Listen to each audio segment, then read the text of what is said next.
திரைப்பட பொழுது.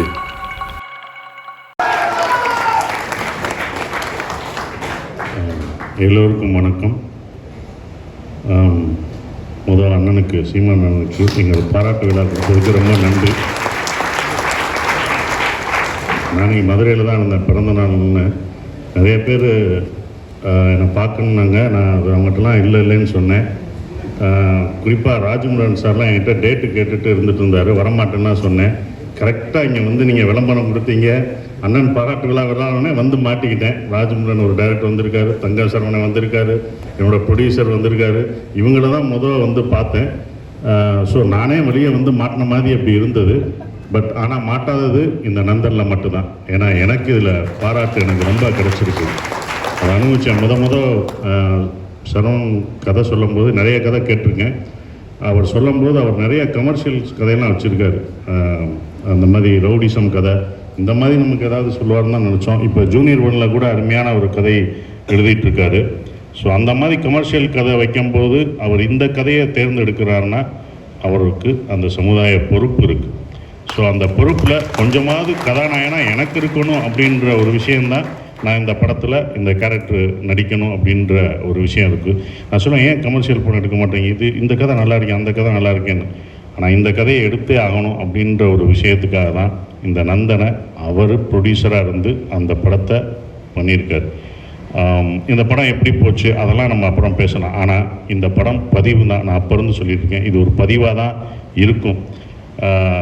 மேற்கு தொடர்ச்சி மலைன்னு ஒரு படம் இருக்குது, அப்புறம் கடைசி விவசாயி இருக்குது.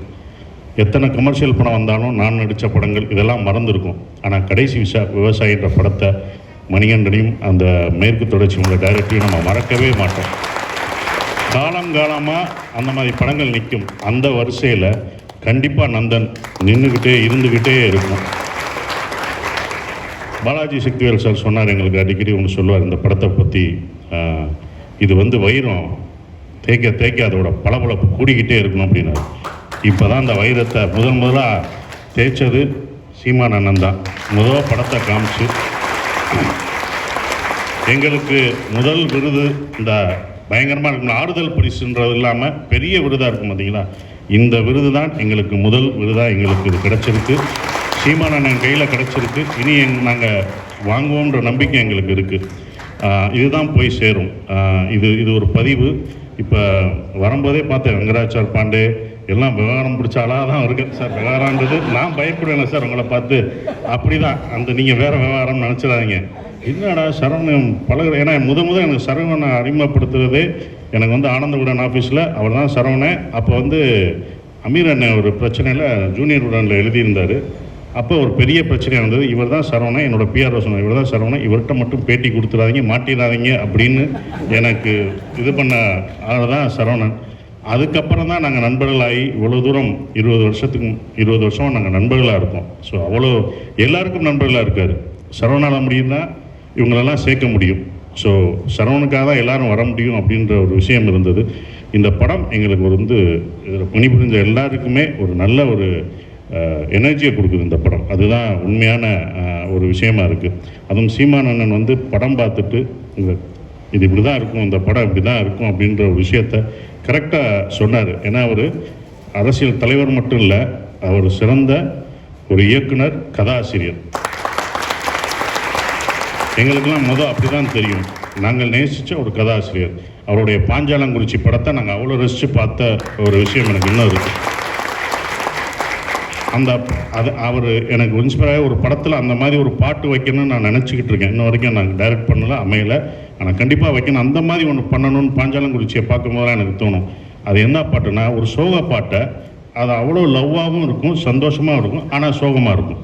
ஆத்தோரம் தோப்புக்குள்ளே அத்தானை சந்திக்க தான் ஆசைப்பட்டேன் அப்படின்னும்போது விஷுவல் எல்லாமே சந்தோஷமாக இருக்கும்.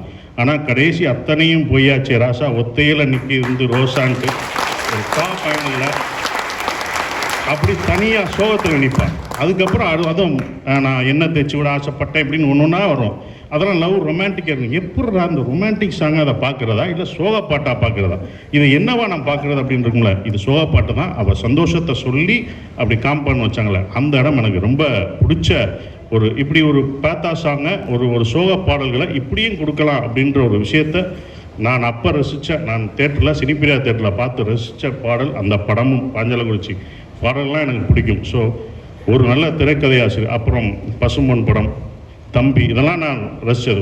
ஒரு திரைக்கதை ஆசிரியர் ஒருவர் எப்படி பார்ப்பாருன்னு ஒன்று இருக்குல்ல, அந்த படத்தை எப்படி பார்த்துருக்காரு, இந்த படம் என்னவா ஆகும் அப்படின்ற ஒரு விஷயம்தான். அன்றைக்கி ஆடியோ ரிலீஸ் வந்தப்போ கூட சொன்னார், இந்த படம் நல்லா இல்லாட்டி நீங்கள் ஆடியோ ரிலீஸ் கூப்பிட்டப்ப நான் வந்திருக்க மாட்டேன், அப்புறம் பார்த்துக்கலாம்னு சொல்லியிருப்பேன், ஆனால் நம்பி வந்தேன் அப்படின்னு சொன்னார். நம்பி இப்போ வரைக்கும் நிற்கிறாரு, நம்பி எங்களுக்காக பாராட்டும் கொடுக்குறாரு.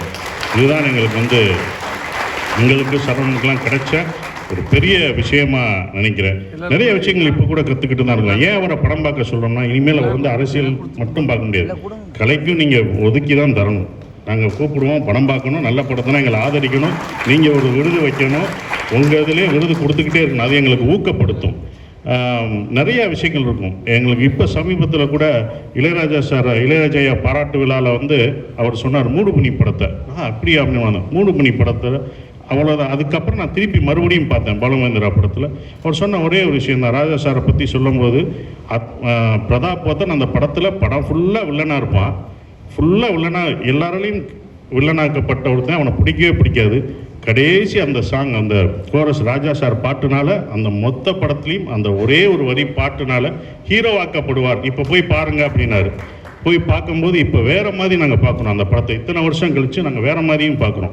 ஸோ அந்த சிந்தனை எல்லாம் அவர் சொல்கிற ஒரு விஷயம் அப்படின்னும் போது எங்களுக்கு ரொம்ப சந்தோஷமாக இருக்குது. இப்படிப்பட்ட ஒரு கதாசிரியர்கிட்டையும் ஒரு இயக்கத்தை வழி நடத்துகிற ஒரு அண்ணன், எங்கள் அண்ணன் அப்படின்னு சொல்கிற பெருமையாக சொல்லிக்கலாம்.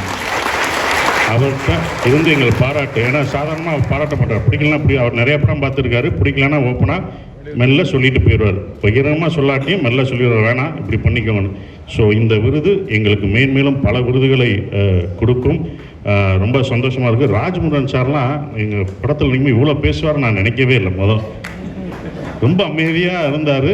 ரொம்ப படத்தை பற்றி தான் பேசுவோம், இன்றைக்கி பயங்கரமாக பேசுவோம். இவ்வளோலாம் பேசுவாரா, அப்போ இனிமேல் இவர்கிட்ட நம்ம ரொம்ப பேசக்கூடாதுன்னு மட்டும் தெரிஞ்சுக்கிட்டேன். ரொம்ப அற்புதமாக இருந்தது. எங்கள் வாழ்த்திய ரங்கராஜ் பாண்டே சாருக்கும் ரொம்ப நன்றியை தெரிவிச்சுக்கிறேன். பாலாஜி சார் என்னை மிதிச்சார். ஆனால் நாங்கள் வந்து அதுக்கப்புறம் சாரின்னு கேட்பாருப்பா, மிதிச்சிட்டிங்களா அப்புறம் என்ன சாரி கேட்குறீங்க அப்படின்னு ரொம்ப அழுத்துவார். சார் ஒரே தான் அடிச்சிருங்க, மிதிச்சிருங்க, பேலன்ஸும் இருக்காது. இங்கே வைப்பார் அழுத்தி, அவருக்கு பேலன்ஸ் யாராவது பிடிங்கப்பானா போட்டு குழிக்குள்ளே போகிறது தான். அப்படியெல்லாம் எங்களை வந்து இது பண்ணது ரொம்ப சந்தோஷம். ஞானவேல் சார் எங்களை வாழ்த்துன வந்ததுக்கு ரொம்ப நன்றி சார். நீங்கள் சரவணனை வந்து பாராட்டினீங்களோ இல்லையோ, கரெக்டாக அவர் என்னென்ன தப்புனான்னு போட்டு கொடுக்க வந்திருக்கீங்கன்னு மட்டும் தெரிஞ்சது. அது எனக்கே தெரிஞ்சு, ஒரு பாராட்டுறாரா இல்லை என்ன பண்ணுறாருன்றதை எங்களுக்கே கொஞ்சம் தெரியல. ஸோ இதில் பணியாற்றிய நீங்கள் எங்களை வாழ்த்த வந்ததுக்கும் ரொம்ப நன்றியை தெரிவிச்சுக்கிறேன். ரொம்ப சந்தோஷமாக இருக்குது. நன்றி.